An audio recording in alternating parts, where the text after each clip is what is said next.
YouTube and YouTube subscribers. Welcome to another build by TribuD44. Today we have a pretty fantastic build, and you know what? I'm going to spare you all my babbling, and I'm going to get right to the hardware. Okay, YouTubers, what we have today is a P67 build, and as you can see, my table's filled up with wonderful hardware. Now, what you'll notice is, compared to some of my other builds, there is, you can actually see more of the table. There's not a lot of hardware, but don't let that fool you. This is a supreme build, and you will see how supreme as I go over the parts. So the first thing I want you all to notice is I actually got excited last night and started building it, and I thought, you know what, I need to do a video. So I've already got the CPU socketed, and I'm using the blue EK Supreme HF water block on it, and it looks really nice. This is going to be a blue themed build. I'm using the Intel i7-2600K, and there it is. I've already got it socketed, like I said.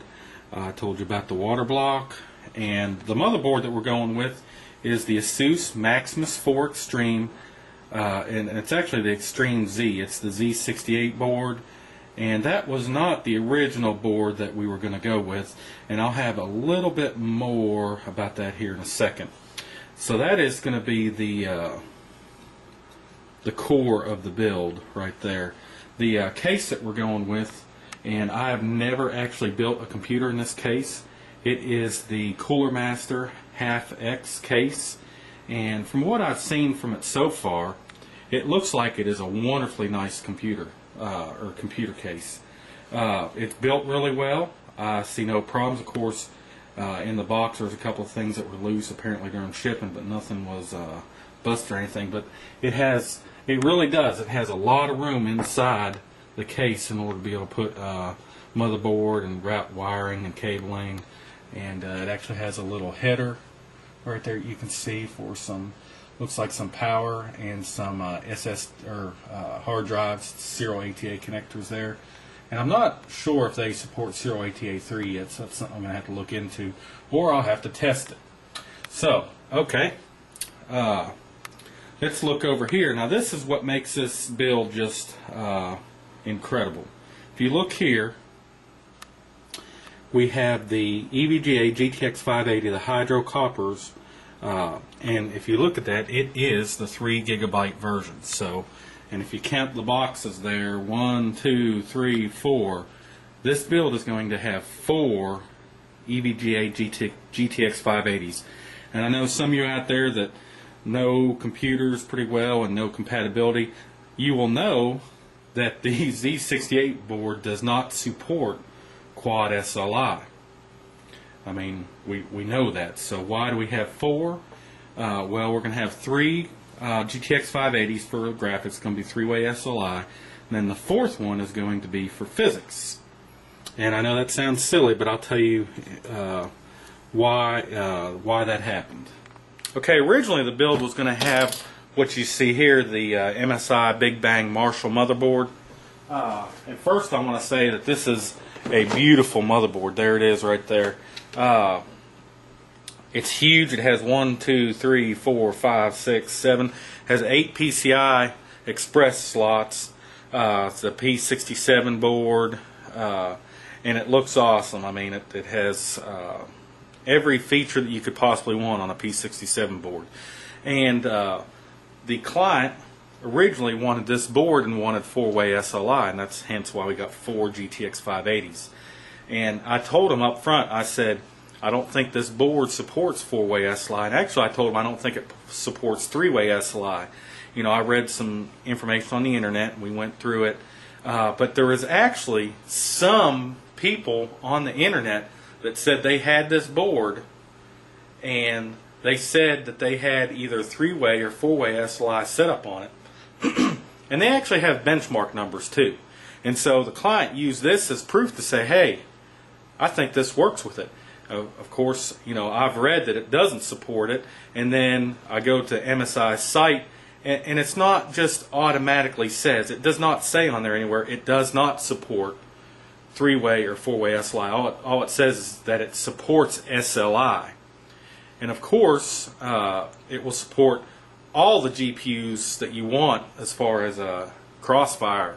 So in the verbiage of everything that we read, there was no conclusive answer that said it will not support it. And so the most basic thing that I do is I went and looked at the accessories for the board, and it would only include a dual SLI connector. It didn't have a tri-SLI connector or a 4-way SLI connector. And of course, everyone knows that the motherboards usually support the bridges. So that was another reason I thought that it did not support it. But, you know, I didn't know conclusively. And plus, even if I thought that it wouldn't support it, I wanted to know how it wouldn't support it. Because, of course, it has enough connectors. You know, it's going to fit on the board. And so I was thinking it had to do with licensing. And that's ended up to be what it turned out to be. And I'm going to actually post some pictures now that you can see that shows my testing of this board. But here's another, this is something that I do for my clients. You know, he wanted me to try it, and we had this, but I told him, I said, if this doesn't work, we have to have a backup plan. And of course, the backup plan was the Z68 board. And what we would do is we would have a tri-SLI system or a 3-way SLI system, and we would just have one massively powerful physics card, another GTX580. I know that may seem crazy for most of you out there because physics does not require that big of a card, but it also gives them future upgrade ability where, you know, if he ended up splitting these up in the future, he could have 2 computers with, you know, dual SLI, or he could actually run another computer with just a single card. So, I mean, it's not like it's money wasted. It maybe won't be as efficient as it could have been, and when he runs his games and everything, you won't have to worry about the physics card slowing the system down. So that's why we have the 4 GTX 580s, and we are using the ASUS Maximus 4 Extreme Z68 board. And again, I have proven, for everyone out there that wants a definitive answer, the Big Bang does not support 4-way SLI, and it doesn't even support 3-way SLI. And of course, I've posted those pictures on this video where you can see how it doesn't support it. It was actually a licensing driver issue. It would see all 4 cards, but when you went to enable SLI, it only give you the option to enable 2. And that was with me using a 3-way bridge and a 4-way bridge because it seems like my house is littered with them. So, okay, let's go on with the rest of the video. Okay, so these are just fantastic cards. Let's get a kind of a close-up on it. If you look at the card itself, there's nothing that alerts you that it is the 3 GB version. The only thing EVGA does let you know is a sticker that they put over top of the 1.5 GB. So that's just a sticker. So they actually use the same boxing and everything except for that sticker. So let's go ahead and turn this over. And we'll look at the back here. And there's the GTX 580 logo. And EVGA does a good job with their graphics cards. They actually normally they put back plates come stock with their higher end cards, and they've started doing this with the 500 series. The 400 series, when the GTX 480s came out, you had to buy the back plate separately, but now for the higher end GPUs that they offer, they come with the back plate, which I think is great. Who wants to spend another extra $20 on a back plate? It should come with it, especially when, you know, this card is like $740. Okay, so normally I enjoy putting water blocks on GPUs, you know, and sometimes you get a better, you get a cooler running card. And so, you know, I use Koolance blocks or the EK blocks, and I put my famous IC Diamond on it. But we went with the EVGA card because there's actually some issues out there where most of the water blocks for the GTX 580s do not support the 3 GB versions. And so this is a way to go ahead and keep the warranty. He said that he would never use the cards non-water cooled, and so there was no reason not to go with the hydro coppers. And he also saved on some labor, where I didn't have to put all of them on there. I'm getting to be quite an expert too. So okay, so now we got the motherboard and the graphics cards figured out. So let's go ahead to the power supply. I went here with the OCZ 1250 watt power supply that I've reviewed before on my channel. It is a wonderful power supply. The only thing that I've seen wrong with them is I have got a couple that make the whining noise when you're running GPU intensive stuff. But OCZ, I've talked to them and they have told me that they have fixed that problem.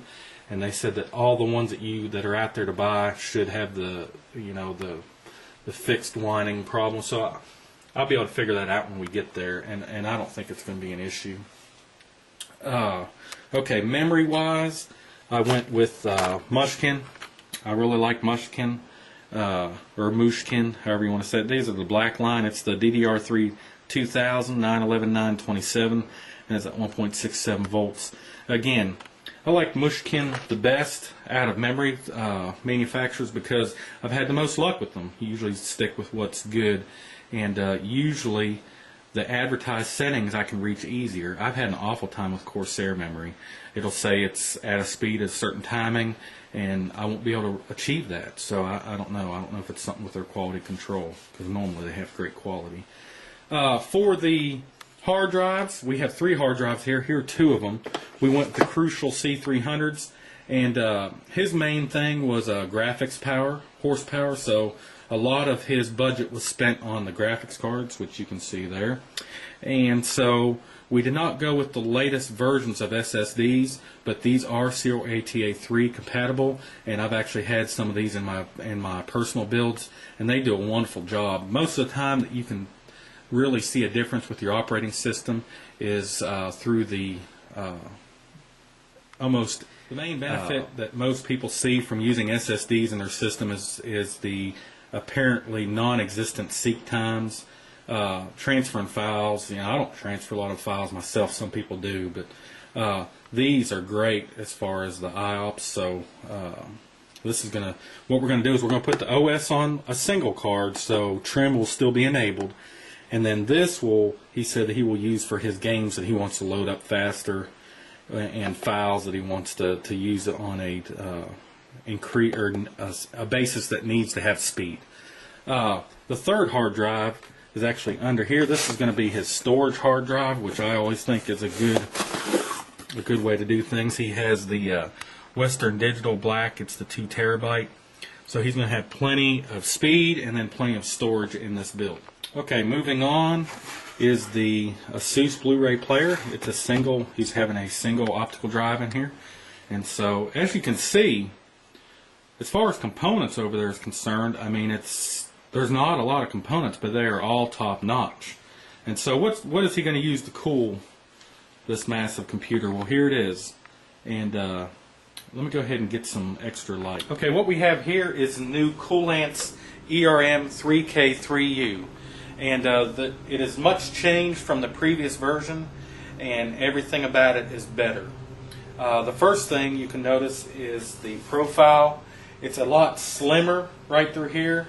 The previous versions, the 2K3U, which I actually own, has a piece that goes out, so it's thicker. Another thing with this is it's supposed to dissipate 3,000 watts of heat, and it's because of a more efficient design. And where the last one took in air from this side and then had some loud 80mm fans at the back. See, that's one of the major negatives that I always found with the 2K3U, is it wasn't really quiet. Even when you had the fans on its lowest settings, you could hear it. And it's because it had 80mm fans along the back. It had 8 of them. And so those aren't really quiet no matter what you do, even on low. So what they've done here is now you have 9 120mm fans, and what it does is it blows straight through to the other side. If you can see here. And it actually comes out this side, and this whole thing is one big copper radiator, and so it is going to remove a lot of heat. If you read on Koolance's site, it actually says that with the fan speed on the newer version at 20%, you get the same cooling performance as you did with the old version with the fans on at 100%. So that's a big deal. Another major difference on the two is the screen. This screen is now like a dot matrix LED screen, where the other one was just a regular LED. It didn't have, here it'll display all kinds of information. Let me go ahead and see if I can get a close-up of that for you. Okay, let's see if we can see that. See, there's the screen there, and you can see it can display your fans, your temperatures. Actually, there you can actually hook it up to flow too. Koolance makes a flow meter, and you can actually see the flow on it.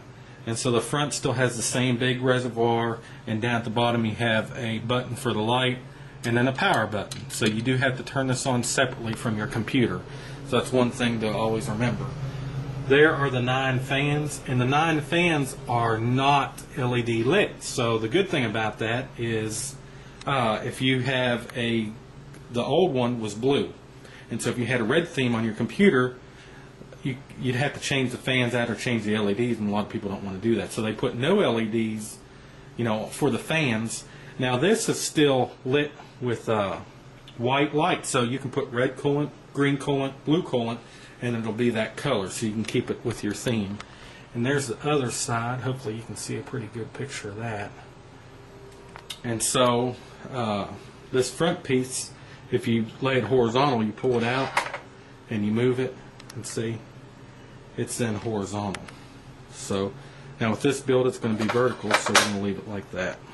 And as you can see, I already got coolant in the unit because I've used it. Remember, I tested all 4 of those cards with the Big Bang, which didn't work, so I used that cooler, and it did a wonderful job. And it's quieter. It's still not the quietest solution out there, but it is quieter than the previous version. So I think Koolance did a great job, and actually I hope to upgrade my own with one of these in the near future. Okay, for the fittings and cooling accessories, I got clear tubing, which, since I'm using blue coolant, you'll see the coolant in there blue. I used all the black fittings. These are all the Koolance extendable SLI fittings, and they're all in black. And of course, those are already out of the package because I've used them. And then there's some fittings that I used black here. And you know what?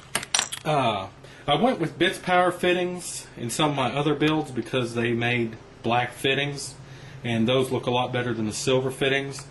But now that Koolance is making black fittings, I really like the fitment of theirs better than Bits Power. Bits Power, you have to really scrunch your hand to get them on, and you got to hold everything tight, and you feel like you're going to twist something loose and break it. The Koolance fittings turn a lot easier, and then they actually swivel a lot easier too. For instance, see this piece right here? This will swivel.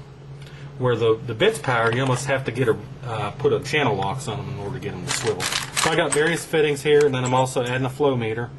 The client wanted flow meter, and of course this one does make a little bit of sound, but he's okay with that. Let's see. Okay, I think that does it for the fittings. Besides the quick disconnects, these are the female parts of the quick disconnects. I'm telling you, every build should have quick disconnects in them somewhere, because it's so easy to break apart and drain or whatever. And especially when you use an external solution like the one we got here. I'm going to use the female versions right there. Whoops, one just fell. And they're going to hook to the male versions that I already have on the back of the 2K3U. See?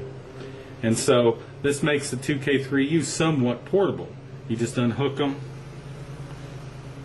This will slide on there and it'll snap, and then when you want to move it, you just unhook it, you pull it out, and there'll be literally no, see, I've used this quick disconnect, and you can see there's nothing, no coolant in there whatsoever. I don't know how they do it, but you can break them apart and there's not even drops. The original versions had some drops of coolant when you unhooked it, but these new no spill shutoff valves have none. And like I said, I don't know how they do it, but they do. Now there is a pressure drop across them, but I think it's well worth it for the ease of use. Well, that will do it for today's hardware overview. The build is going to Canada, and I think it's going to be a wonderful build. I can't wait to get those 4 GTX580s, the 3 gigabytes. I have not built a system with the 3 gigabyte versions yet, so I think they will perform quite well.